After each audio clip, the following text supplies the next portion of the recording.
कि गीत हो माटी के संस्कृति और सोच विचार के गावो आ भोजपुरी हो सोहागिन के चूड़ी मजबूरी मत बनावो।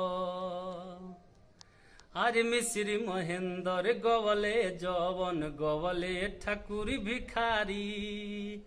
अरे मिश्री महेंद्र गवले जवन गवले ठाकुर भिखारी।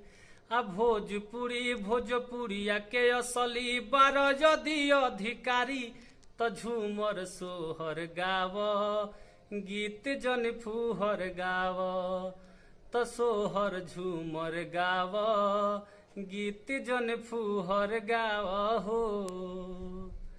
अरे सभ्य समाज बनाई आ गाना नीमन गाई आ सीखे के बा भोजपुरी तो आखर पुरुआ से जुड़ जाई।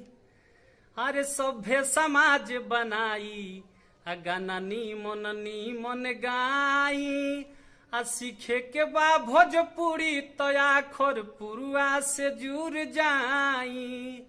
आ सीखे के बा भोजपुरी तो आखर पुरुआ से जुड़ जाई।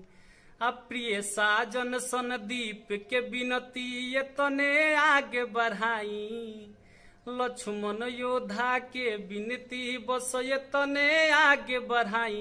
तो निर्गुण पूर्वी गाई माटी के मान बढ़ाई। आ सोहर झूमर गाई गीत जन फूहर गाई। तो झूमर सोहर गाई गीत जन फूहर गाई हो। बुझल।